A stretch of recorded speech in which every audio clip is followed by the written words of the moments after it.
We're going to be going over this chemical bonding to form these molecules, right? Covalent versus ionic, polarity, the idea of polarity and hydrogen bonds, and whether a molecule is polar or not. A little bit about chemical reactions, right? And their importance and the basic importance of water. So for this short video, I'll be talking about bonds, ionic versus covalent bonds, and then polar versus nonpolar covalent bonds, and what that means for their interactions with and within water, which will be the background for all the chemistry we're talking about within physiology. What I kind of want to just to preface this whole thing, why we're talking about basic chemistry. And in fact, most physiology courses that I know, they don't go over this really basic chemistry stuff. They really start with, cell transport, osmosis, and stuff like that. But this does help you give a little bit of understanding for why the molecules are acting like they are, right? So the big thing is water molecules and how they interact with each other, as well as other molecules like these ions here, right? How they interact to form them, how they hydrate them, how things go into solution. And then the other part of it is, why these molecules act the way they do to form this phospholipid bilayer. And then that shell, that surrounding, that phospholipid bilayer, right, is going to be really important in maintaining the internal environment, right? Because it's going to let some stuff in and not let stuff out, right? And so you're going to have channels, and this will allow for its selective permeability, right? But this is all based on basically chemistry and the chemistry of water that's going to make this happen, right? The other big thing is everything we're looking at is in the context of water, right? These ions are floating around in water, and they are ions because of water. They're kept outside based of here, they're controlled from going inside the cell because of the water interactions, right? And they need these channels, which in turn will also reflect that sort of property of dealing with water, right? So it's a very important concept that it's nice to have background in. So, but to start with, we talk about these chemical bonds, right? And there's two major types of the chemical bonds, right? Basically any atom with an incomplete valence shell, which is most of them, with the exception of those noble gases, right? They're going to form bonds with each other to fill that outer valence shell in some way, right? So you could do this in two ways. You could either share it, and then that would form this strong covalent bond, right, where this pair of electron atoms are shared by two. So that each oxygen molecule, if they count their electrons, 1, 2, 3, 4, 5, 6, 7, 8, right? And then he's looking at the same thing. He thinks he has 8 too, right? So they both share those strongly, right? Or the electron could transfer the entire one to another one that wants it, right? This one wants to get rid of them. This one wants them, and they join up together. Right? This is a ionic bond where an electron is transferred or stripped away from the bonding partner. Right? So these are two different kinds of bond, and they act very differently. The other type of bond, right, a subset really of that covalent bond are these polar hydrogen bonds, right, which are going to be formed because of the polarity of a molecule like oxygen, right? And in this case, these are covalent bonds, but the electrons are not shared equally between the hydrogen and the oxygen molecule. The electron, the greedy electronegative oxygen molecule is pulling these electrons toward the oxygen molecule, stripping or kind of bringing this electron away from the hydrogen. This leaves these hydrogen molecules with a little bit of a positive charge here, and the oxygen molecule with a little bit of a negative charge over here.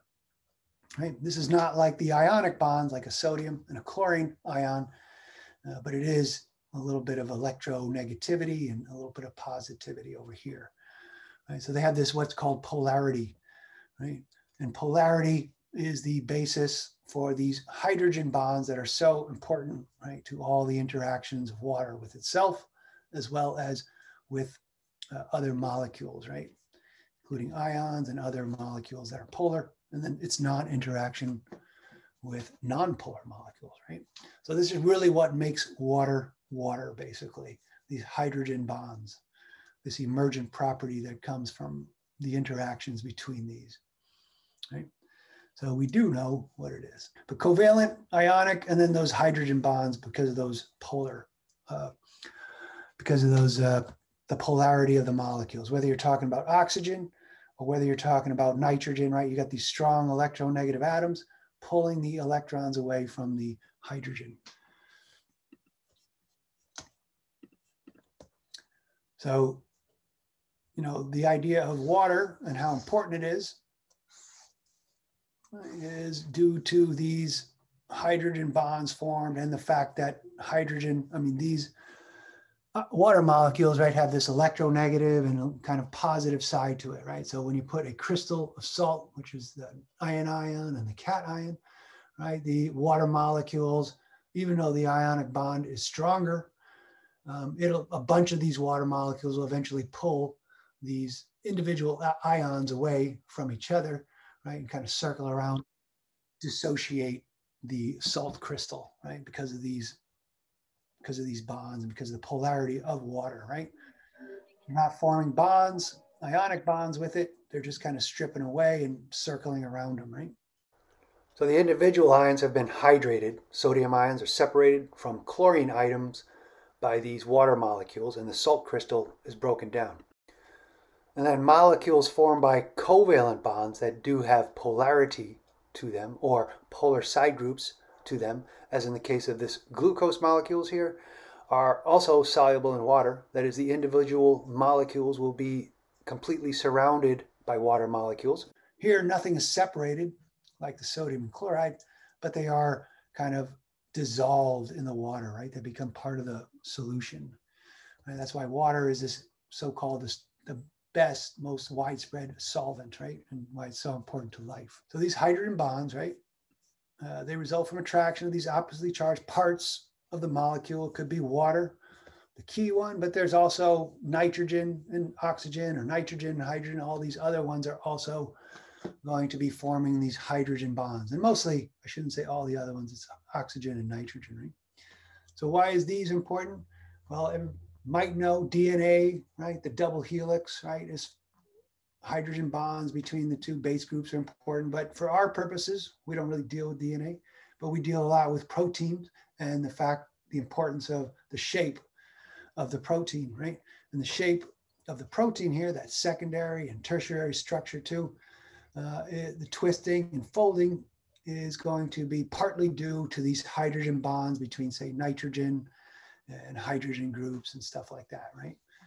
So hydrogen bonds are very important in the shape of protein. They also, you know, work to kind of dissolve or sort of make big proteins kind of soluble by forming small interactions around the entire molecule, right? That is also important in this protein's action in the water itself. So nothing's being taken apart right here, but it is being like sort of dissolved in water, or it's soluble, let's say. So here is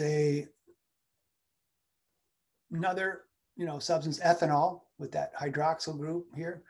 It's, you know, being poured into water initially. Maybe it's a little bit lighter, it doesn't float, but if you mix it up, because of these hydrogen bonds, right, it all mixed together, right? So if you have like a beer or an alcohol or something, right, it's all mixed in together. It's not layered like that because these ethanol molecules are polar molecules, right? Non-polar molecules, like this hexane right here, or like organic solvents, if you pour it in there, or lipids, you'll see these layers form, right? It's because these molecules are non-polar, right? They don't have those polarity to them. All the atoms are shared equally in the molecule. So they're all attracted to each other, but they won't mix in with the water very well, right? You could mix it up. Some of them might go in there, but eventually they'll kind of separate out into separate layers because they don't like to interact with each other, right? Water likes to interact with polar things. These non-polar things like to interact with other non-polar things, right? This is why, you know, our oil and everything like that is made of lipids, of non-polar molecules like that. That'll float on the top right there. So the idea, like dissolves like, right? Things dissolve. Polar molecules are going to dissolve in the water because they form hydrogen bonds with the water molecules, whereas non-polar molecules are not going to. And in fact, they're going to kind of group together, right? Because kind of join forces together to kind of keep away from the molecules as much as they want. And so this is the important terms, which are going to be, come up over and over again in all these interactions, right? The term hydro means water, and then philic, right? It means loves water, right? Hydrophilic loves water. They like being with him. Whereas hydrophobic, right, means they don't like water and they try to stay away from them, right? So this is a very important point, this hydrophobic and hydrophilic molecules. Right, so here's one of the major sort of concepts in that, hydrophobic and hydrophilic. This phospholipid molecule right there, it's got one end of it, this phosphate part is what you call hydrophilic. It interacts very good with water. And then its tail, right, this hydrophobic group down over here doesn't like water, right? So this end is going to act very different from this end, right? You get this water molecules kind of gathering around them over here, but if you put a couple of them together, they'll stick together. They're going to join together over here, and the water will not go in between them, right? So if you put a bunch of these in together, they'll naturally form this kind of structure right here, where all the hydrophobic heads are sticking out toward the water, and then all the hydrophobic tails, these nonpolar molecules, all stick together, right? Forming this shell kind of feature, right? So this will happen just totally natural if you put a bunch of these polar molecules in, call these micelles. But we'll know that, right? Our basic cell membrane, this phospholipid bilayer, and that's how it forms, right? You got this phospholipid head interacting with the water. And then you got this hydrophobic tails of fatty acid interacting with each other. And so that water, although it can pass through here, really doesn't like to go through here. What else doesn't like to go through here? Anything, any kind of polar molecule, any kind of charged molecule likes to stay away from this area right here. They would much rather stay in the aqueous part, right? So hydrophobic, hydrophilic, big part of understanding these interactions, right? Not just for the cell membrane, but also for protein interaction and protein shape. Right? We talked about the hydrogen bonds between them, but proteins have certain groups. Some of them like water, they form these hydrogen bonds with them. But some groups on a protein, which we'll talk about next time, right, don't like the water. They're hydrophobic, and so they'll naturally kind of make this particular shape of a protein. All these hydrophobic parts are sticking together, kind of trying to get away from the water molecules, whereas all these polar ones might form bonds with each other and with the water right over there. Right, so this would be hydrophobic, hydrophilic, big factor. Protein shape is maintained, right? All these groups right there.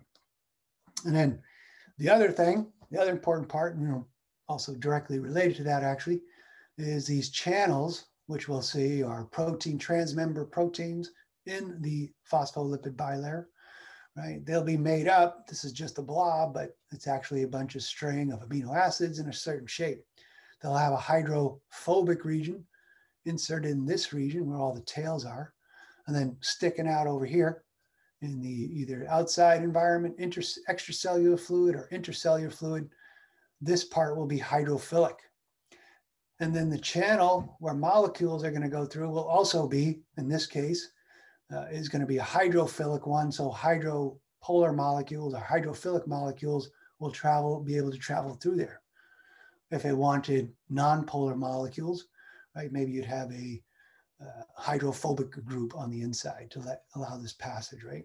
So again, hydrophobic, hydrophilic molecules, regions, these are big factors, which is key to kind of understanding a lot of this, why these things are acting the way they do. Here's another thing about this whole polarity and the issue of water, right? Oxygen, for instance, is a nonpolar molecule. It'll dissolve in water, but it doesn't really like to travel in there. It'll travel through, it'll try to get somewhere else as fast as possible, right? So when you breathe oxygen into the lungs, it's going through your fluid, but then it'll quickly go into the red blood cells, which have special oxygen carriers, these hemoglobin, right? So if you just had to rely on dissolved oxygen in the blood, it'd be like a 1% of what you have now, right? So you need some kind of mechanism to carry it around because water, the oxygen, doesn't really dissolve too well. Carbon dioxide is another nonpolar molecule, right? It's created by the cellular machinery, a metabolic product, and it'll be released from the cell here. It'll go through the intercellular fluid, but it doesn't really dissolve well in here. Very little of it is actually dissolved in the plasma. It'll be carried either partially by the hemoglobin, but for the most part, it'll be changed. This carbon dioxide is going to be changed into a different molecule, this carbonic acid right here, to be transported around the blood. This will quickly dissociate into this ion, which is soluble, right? It's going to be in the solution out here, right? So that's another, these nonpolar molecules, gases, even though they can be dissolved, they would much better preferred in some sort of other form or some sort of other interaction. So that's another important thing. And the non-polarity of oxygen and carbon dioxide also account for how they pass so easily through that hydrophobic region of the cell membrane.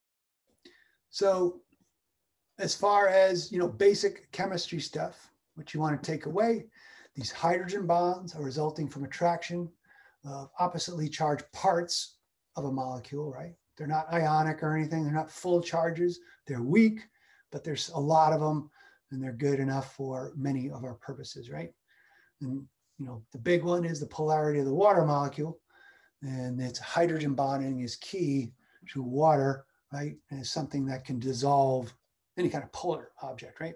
And then there's these hydrophobic and hydrophilic interactions that we'll see, like that phospholipid bilayer and the different regions of a protein. Right? So that's kind of the background. This is what you've got to know, or this is, the basics. You just kind of want to get a good understanding.